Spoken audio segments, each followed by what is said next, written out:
Salam sejahtera. Nama saya Maria Mokhtar. Di negara Malaysia, ibu bapa telah putus asa dengan pendidikan dan sistem pengajaran kanak-kanak.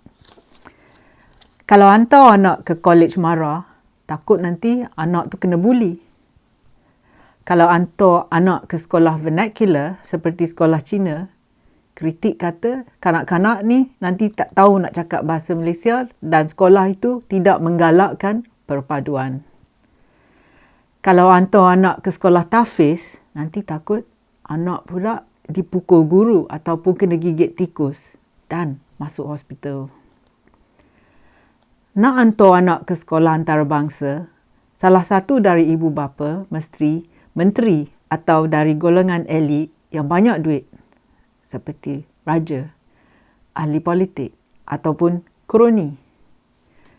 Masa dulu, ibu bapa selalu menasihat anak mereka supaya berusaha dalam pelajaran mereka. Jangan nak cari boyfriend ataupun girlfriend. Pergi universiti dan belajar kuat-kuat supaya maju dalam bidang yang mereka pilih. Dengan berjimat cermat, anak mereka boleh simpan duit dan lama-kelamaan boleh jadi kaya. Itu masa dulu.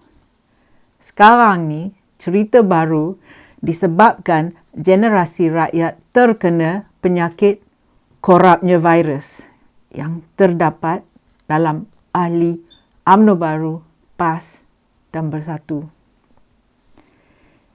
Ibu bapa sekarang hati tenteram saja dan sudah nasihat anak mereka, kalau nak jadi kaya, cuma jadi ahli politik UMNO baru, PAS ataupun Bersatu.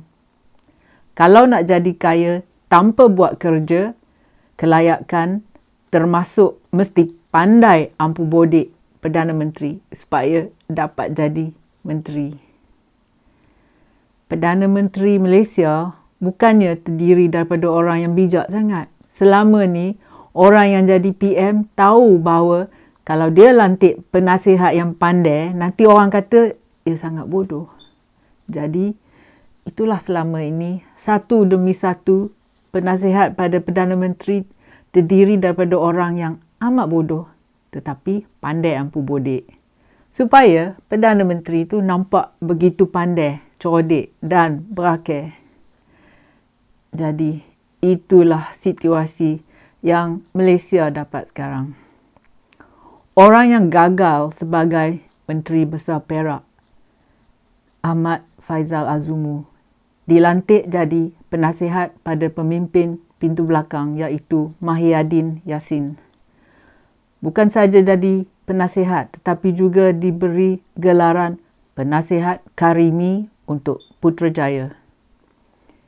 Ingat ya mak bapak, penasihat Karimi dapat makan free dan juga gaji menteri dan juga allowance yang sungguh lumayan yang CEO dalam private sector pun dengki. Apabila Mahiyaddin terpaksa letak jawatan, orang yang gantinya yang masa dulu digelar Menteri Penyu ataupun Menteri Lauyat Plaza kedua, melantik Ahmad Faizal Azumu jadi Menteri Belia dan Sukan. Ingat tak apa yang saya kata tadi? Jikalau Perdana Menteri lantik penasihat yang pandai, nanti orang kata ia sangat bodoh. Jadi, apa yang Ismail Sabri buat? Cuba anda fikirkan sendiri ya. Pada 19 hari bulan Disember, Ahmad Faizal merasmikan Majlis Pelancaran Skuad Sukarelawan Pasca Banjir. Dalam majlis ini, Ahmad Faizal segak memakai baju Melayu berwarna merah menyala, lengkap bersamping dan bersongkok. Ini dia 10 alasan yang Ahmad Faizal patut dibuang kerja kerana dia tidak layak jadi menteri. Memang tidak layak jadi penasihat ataupun menteri besar. Nombor 1. Ahmad Faizal nak buat kerja atau nak menarik perhatian? Selama ini, dia pergi dari satu kegagalan ke lagi satu kegagalan. Track recordnya tidak memuaskan. Dia fail jadi Menteri Besar. Dia fail sebagai penasihat Karimi. Sekarang dia fail sebagai Menteri Belia dan Sukan. Rakyat bayar gaji semua menteri. Ahmad sebagai menteri membazir duit kerajaan. Nombor 2. Mangsa bah nak pertolongan yang serta-merta. Tetapi menteri ini gila publicity. Orang lain seperti dari pembangkang tolong mangsa bah dengan serta-merta. Tapi Ahmad Faizal tidak fikir semua tu. Dia macam ahli politik yang suka cap foto mereka atas guni bereh supaya rakyat ingat ahli politik tu yang mendeba makanan. Mereka tidak guna duit sendiri, tapi itu duit kerajaan.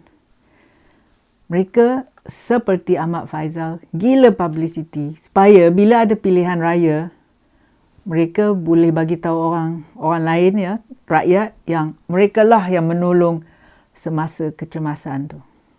Semua ni pembohong betul. Nombor 3. Banduan Najib Razak yang juga bekas Perdana Menteri mengkritik tindakan Ahmad Faizal. Inilah yang best. Beberapa tahun dulu, bila Kelantan dilanda bah yang teruk, apa Najib buat? Ya, dia main golf dengan Obama, iaitu bekas Presiden Amerika Syarikat. Orang hilang rumah ke Kelantan. Tapi Najib syok main golf sehingga Obama sendiri kena tegur Najib supaya pergi balik ke Malaysia nak tolong rakyat Kelantan. Sekarang ni pula, Najib yang tegur Ahmad Faizal supaya jangan nak syok sendiri dengan publicity. Yang keempat. Ini yang membuat kita bingung betul. Kerana satu kleptomaniak menasihati satu bodoh maniak. Ahmad Faizal yang dulu penasihat Karimi Putrajaya dan naik pangkat jadi menteri, sekarang ambil nasihat dari banduan. Kalau penasihat dan menteri mesti dapat nasihat dari banduan, apa Ismail bazir duit rakyat? Buang saja, buang kerja si Ahmad Faizal ni. Nombor 5. Majlis yang besar ni bukan saja memakan masa tetapi memakan duit. Kita nak tahu berapa ratus ribu wang pembayar cukai yang telah mereka habiskan untuk melancarkan majlis perasmian ini. Wang yang diguna untuk majlis upacara ini boleh digunakan untuk membantu penderitaan mereka yang menderita. Ahmad Faizal tak guna otak ke? Dia ada penasihat tak? Nombor 6.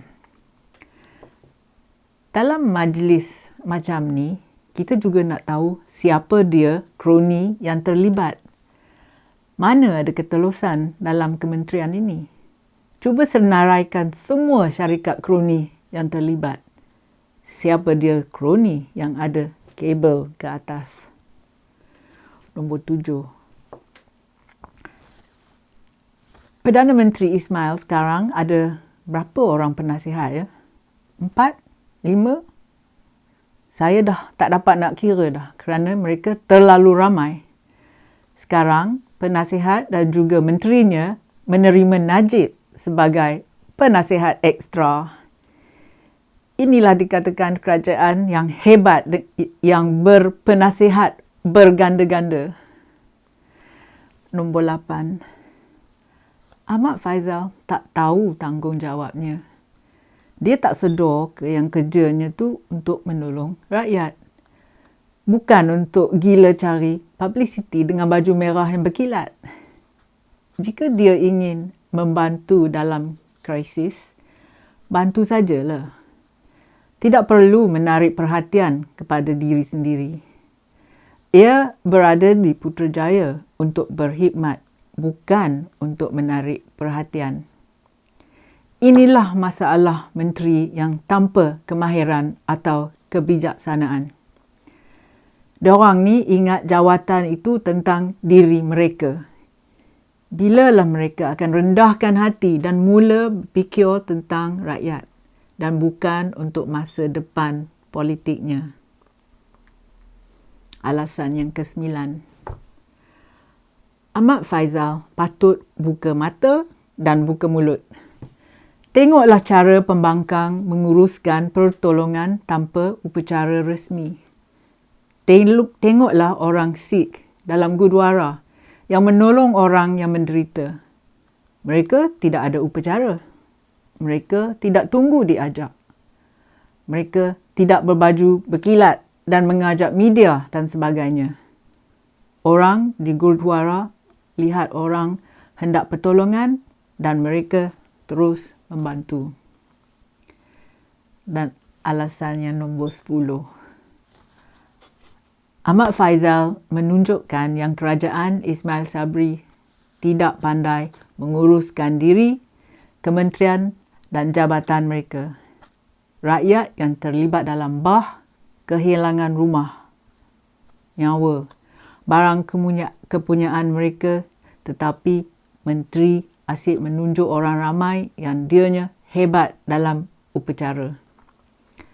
Perbuatan dan tingkah laku Ahmad Faizal dan Ismail menunjuk orang ramai yang mereka tidak tahu penderitaan rakyat dan mereka hidup dalam kayangan.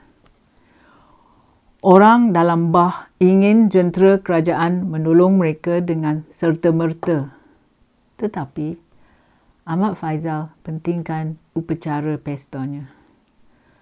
Sementara orang menderita dalam suasana huru-hara disebabkan bah, menteri didapati rileks aja tengah cuba menarik perhatian pada dirinya. Menteri, oh menteri, ini krisis lah. Saya ada satu soalan. Kalau anda CEO syarikat, adakah anda sanggup melantik Ahmad Faizal untuk menguruskan syarikat anda? Terima kasih kerana sudi menonton. Jumpa lagi.